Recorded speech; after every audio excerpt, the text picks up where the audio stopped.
I'm due for a couple shoulder surgeries. You know, the list goes on and on and on. And, you know, I trained really, really hard throughout the course of my entire career. And with hard training and with overtraining comes injuries. So I'm just kind of dealing with the after effects of all those years of competition. So long story short, I don't think I'd be able to, even if I wanted to. So it's fun to think about. And I wish I could take 10 years off Father Time, but just not going to happen. Yeah, Sean, I know all about those hip surgeries, but are you friends with any of these guys that you fight? Like, do you whoop somebody and then go get a beer with them a couple weeks later? You know what? I've got no hard feelings against anybody I fought, not before, not after. So competition for me wasn't about being angry at somebody. It wasn't about hating people and having to blow steam. For me, it was just about competing, you know, just stepping into a cage with somebody and showing the world what you have. And the whole leading up to it, you know, 12-week training camps and cutting weight and dieting and, you know, the camaraderie with all of my training partners and my trainers, you know, that's the kind of stuff. And, you know, you've competed at a high level as well. That's the kind of stuff that you never forget. And, you know, so that's what it was about for me. It wasn't about being angry and trying to fight somebody because I didn't like them. And there's been many times where I've went out and had a beer with guys after I fought them. You know, I mean, after me and BJ Penn fought, I think it was 2 weeks after we fought. We hung out for an entire weekend together out in California. Wow. You know, we were drinking and having a good time and doing all kinds of fun stuff. Like we'd been buddies our whole lives. And 2 weeks ago, you know, neither of us could stand each other. So yeah, that was an intense buildup before that fight too. Yeah, it was. There was a lot going into that one, you know, so it was intense on my end. It was intense on his end. So after it was over, he came over to me and he apologized. And, as soon as he apologized, you know, I was okay. I'm like, all right, well, it is what it is, you know, just building a fight, you know, so absolutely it's all part of the deal. You mentioned the training, though, and the toll it took on your body. Your training was legendarily difficult back in the day. You were known for just the intensity of your training leading up to fights.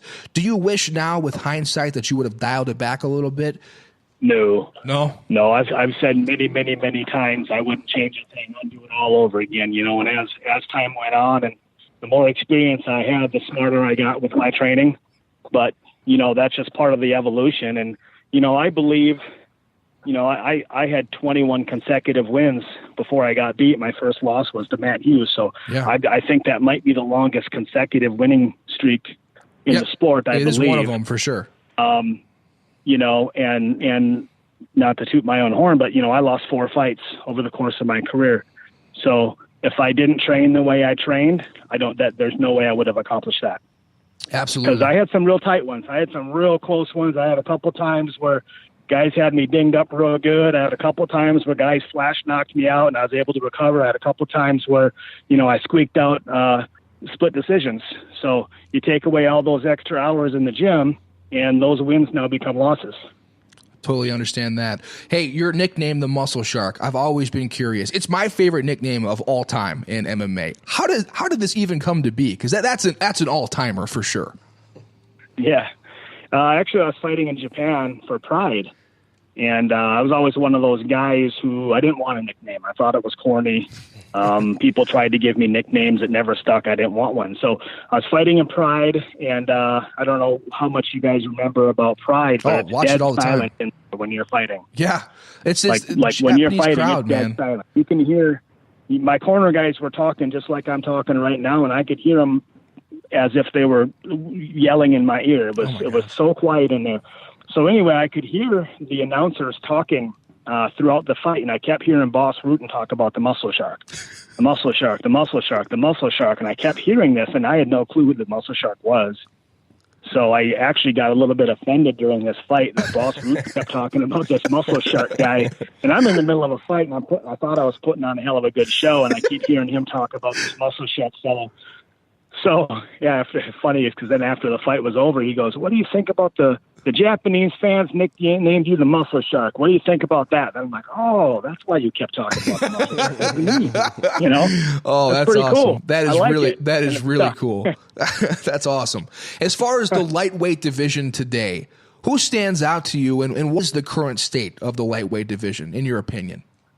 Well, to be honest with you, I don't watch mixed martial arts. Really? I really don't. You know, there's just so much going on with that sport now. What do they got? Like 8 different weight classes. Yeah. They're doing shows every week. How do you follow that? Right. I don't even know who the champion is at 155. I couldn't tell you. You know, the only guy I really know of is Conor McGregor, and that's just because he makes so many waves. You know, it's hard not to hear his name.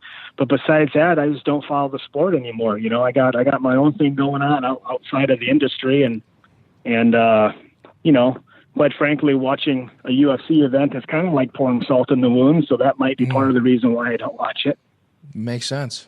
Did you ever have the desire, similar to McGregor, to cross over into boxing or fight anyone, you know, on a stage like that? Or do you think you could whoop Floyd Mayweather?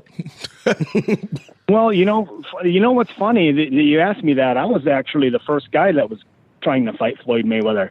Really? Back in 2006. You could probably Google it. Back in 2006, Floyd Mayweather was running his mouth talking about he could beat the UFC champion, who was me at that time. And Dana White said, "Bring it on." And it was all over the news at that point in time. You know, obviously there wasn't as much mainstream exposure back in 06 as there is now. So it was all over. I mean, it was all over. I was down for it. I said I'd fight him in boxing. I'd fight him in mixed martial arts. I told Dana White I'd fight this guy for free because I was so confident that I would beat him. Not in a boxing match. Okay, I'm not stupid. He would have beat me in a boxing match, but I still would have went in there and gave him hell. You know, and I wouldn't have gassed out like McGregor did. So I think Floyd would have maybe he would have been in for a little bit more of a fight. I would have not got tired. That was one of my strengths was my conditioning, and I can take a punch. So I believe, you know, I as far as mixed martial arts goes, I think I'd have broke his arm in half and it would have ended his boxing career. I have no doubts about that. Process. Hey, let's talk about what you're up to these days. I know you're flipping houses. I think I read you've done 50 or 60 houses on your own now, and you're doing a lot of the work yourself. Yeah, you know, I'm probably right around 50, I suppose, in the last 5 years. I typically do about 10 a year. And, yeah, it just was something I've always been interested in real estate, and I needed an exit strategy outside of the mixed martial arts game because, as we all know, we can't compete forever. So we have to have an exit strategy after our careers are over, after our athletic careers are over. So real estate was my chosen path, and yeah, I've done a lot of houses now. So I've learned a lot on the way, and yeah, I mean, I do probably, you know, 60-70% of the work myself, and then I have subs that come out and do stuff for me. So I'm working on a house right now, as a matter of fact. We're just taking lunch break. I got both of my boys working with me. They're 12 and 13. So it's kind of fun. You know, I can bring them with me to the job site and teach them stuff, and they get to learn. And, you know, this is a trade that they can take with them for the rest of their life, hopefully, if that's the path they choose. There are so many shows out there these days with, like, you know, Chip and Joanna Gaines and, you know, Fixer Upper, all these stuff. Would you be open to having your own show? Like if a crew wanted to follow you around and Sean Shirk, House Flipper, would you be open to that?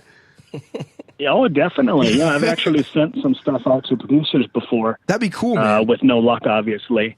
Yeah. So we came up with a name for it, you know, Flipping MMA. Oh, see, that's a good name. That is.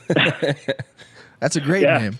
And you mentioned your boys. I thought it'd be kind of a cool cross between mixed martial arts meets house flipping, because, you know, I still train and stuff like that. So you kind of got a little mix of both worlds, and maybe you bring in fans from both areas as well. Well, I shoot video, man, for Care 11. I do all my own stuff. So if you ever need a crew to come follow you, let's do it. Let's hook it up.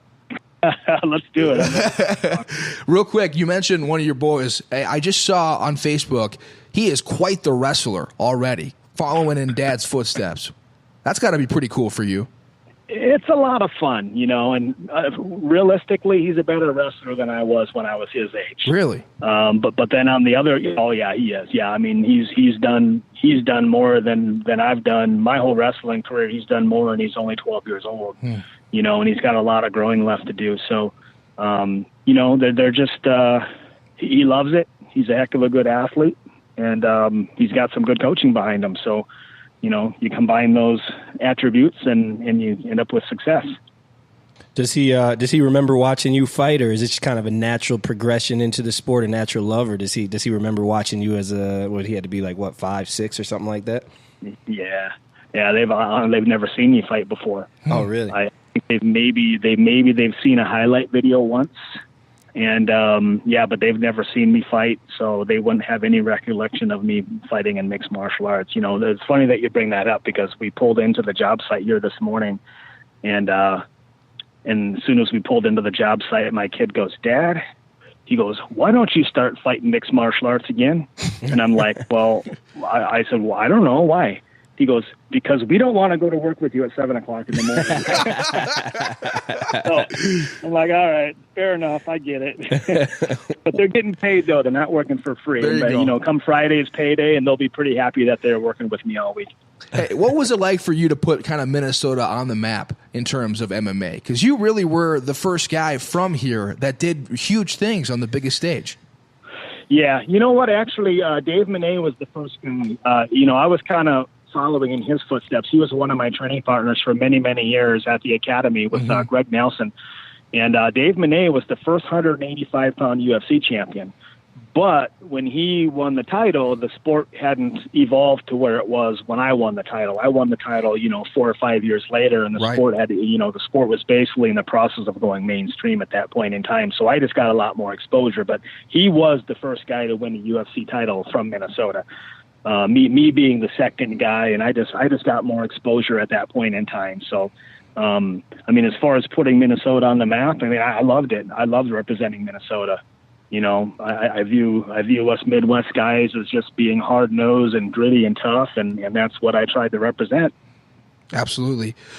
Before we let you go, and we could talk all day, and I'd love to have you back on the program so that we can do that sometime if you're open to it. But I know you get this question a lot, but if you had to pick a favorite fight or the fight that stands out the most when you look back on your career, what would it be? Winning the UFC title, UFC 64 against Kenny Florian, was the fight that obviously changed the course of my career and the course of my life. So that was the fight that I would say was my favorite fight.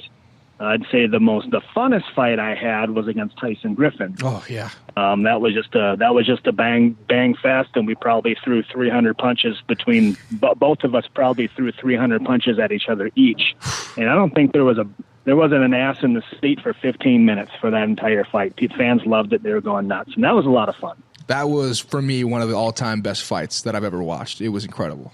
Have you found a way to replace that adrenaline or replace that kind of feel of the crowd? Is the flipping houses do that for you, or what do you do now? Nah.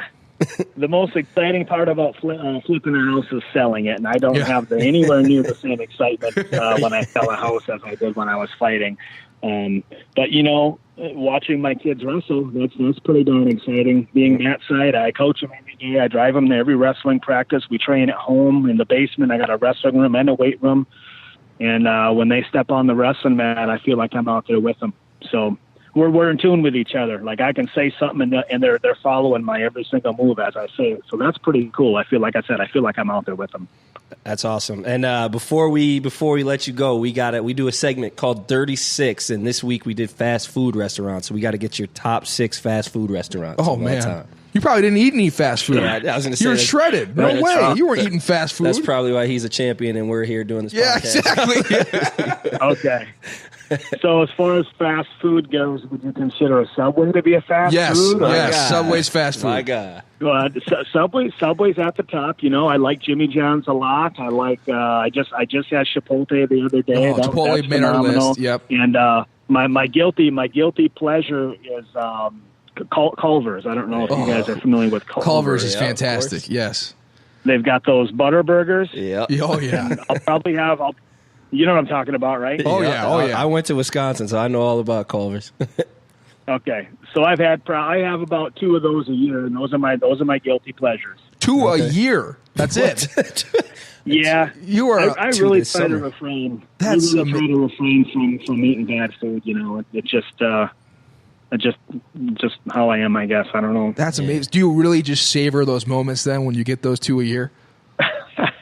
It's funny people say I eat them so slow, I'm making love to them. I take my time. I enjoy every bite. I'm enjoying it the whole time. And my buddy's wolfed down 2 by the time I wolfed down 1. And I'm like, well, I don't eat this every day, guys. So I'm going to take my time with it. You guys can make fun of me. I'm okay. I also love that you called it Chipotle, because I called it Chipotle for, I think, like the first, since out from 15, I'm 28, from like 15 to 25, and then I got checked by like 5.